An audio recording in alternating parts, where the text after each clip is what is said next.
Guess first question is, you're familiar with the so-called alt-right and the so-called white lash in the wake of Trump's election. Mm-hmm. What are your thoughts on this? It's a problem, no? Yeah, I would say, I mean, I think the ideology itself is a problem. Yeah. And I think perhaps, I don't know, I think there are bigger problems underneath that I think could be solved. Like, I think that perhaps the groups of people that have sort of embraced, I think, a violent ideology. Yes.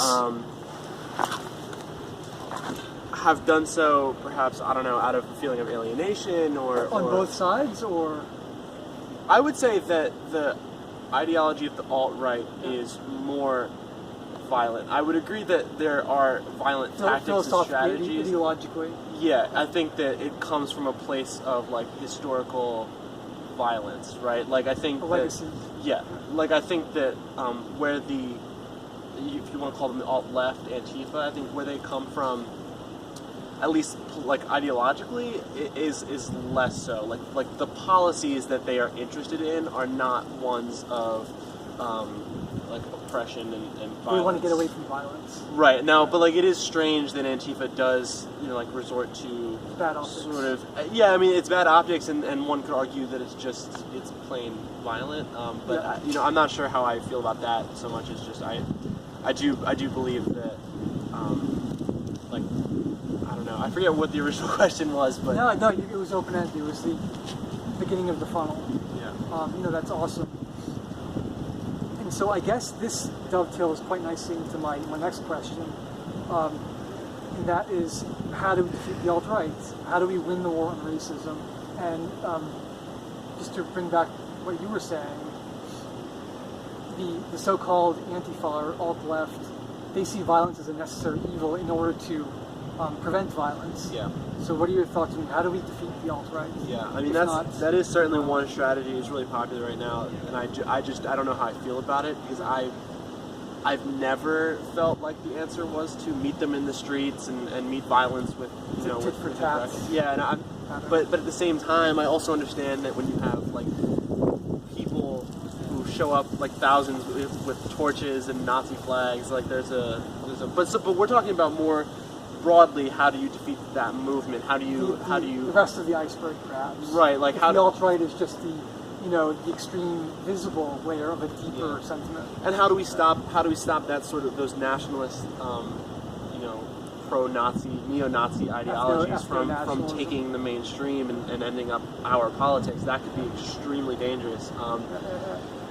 I do think that the answer lies in articulating liberal economic policies, populist policies, like economic, like, for example, I think personally that Medicare for All could be it sounds weird now because there are a lot of conservatives that are like, that's socialism, that's terrible, yes, right? Of course. Yeah. But I do think that like the populist messaging behind Donald Trump that got him elected also was very evident in Bernie Sanders' campaign, which also received a lot of attention. And I do think I'm happy to see that I think the Democratic establishment, or some of it, seems to be moving towards that economic populism. I don't know if you know, but the Medicare for All bill in the Senate received like 12 or 15 co-sponsors. No, not the ACA, not Obamacare, but a stronger single-payer version.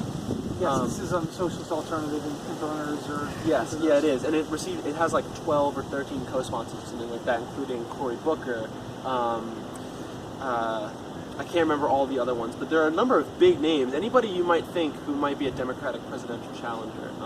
Anyway, basically, I think that I would like to see just a sort of approach to politics that attempts to embrace those groups of people. Or perhaps like a move away from identity politics? Yeah, and towards a universal... I think that might be the key, because I think that the problem with identity politics, I guess, is that like if you are focusing on all like a certain group of identities, you leave the white nationalist, like that's also an identity politic, right? That's one layer of what they're contesting, what they're Yeah. pushing for. Like their version of politics is also identity politics, and it just so happens that their identity is one that has forbidden. historically been right, and it's been in the position of power, and so Yep. it's weird.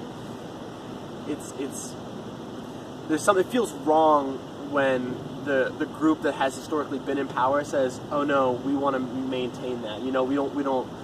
Yes. We want to start making decisions again for our group of people, and then I think it makes you realize that like the whole idea of identity politics is off. I don't know. And perhaps that the war on racism must have some sort of end game if whites are diminishing in power and numbers. I just feel this is a hard conversation for me to have. I think For everybody. I think for a number of reasons, but primarily because I think we're two white men having a conversation about what the approach to race should be right course, now, yeah. and I'm sure you're having conversations with other people, but at least in this moment, it's hard for me to like talk about what the end goal for battling racism is. You know, what we should think about white nationalism when the only two views right here in the room right now. Oh, this is just one slice. Yeah, absolutely. I know. I'm just like, for me, like trying to have this conversation is a little difficult because I just feel like I don't want to speak from a vacuum, you know, and I want to make sure that yeah, it's hard for me to like speak to. Well, it's a perspective. I'm not expecting any big holistic solutions. So we'll try to finish this up. Sorry. You're our first guy. No, you're doing fucking good. Okay, so, and I think you already answered this, but does do the overarching sentiments underpinning the alt-right, are there any legitimate grievances? And you're saying perhaps identity politics, which are a little bit, maybe still of present relevance, but also more of a historical thrust and historical momentum. Are there? I think there are legitimate grievances underpinning the alt-right. Yeah. Are they framed in ways that I think make sense? Not necessarily. Yeah. I think a lot of the problems that are perceived by the alt-right have legitimacy, but that I think that like either the solutions they look towards or the groups that they blame for those problems, I don't believe are the appropriate groups to blame, right? Like, for example, I think one of the biggest differences between my politics and alt-right politics is like the approach to immigration. I think that like the problems behind some of like the biggest driving factors in that. Sorry, I'm like starting to really like the example I'm trying to give is not. I think I know what you're saying.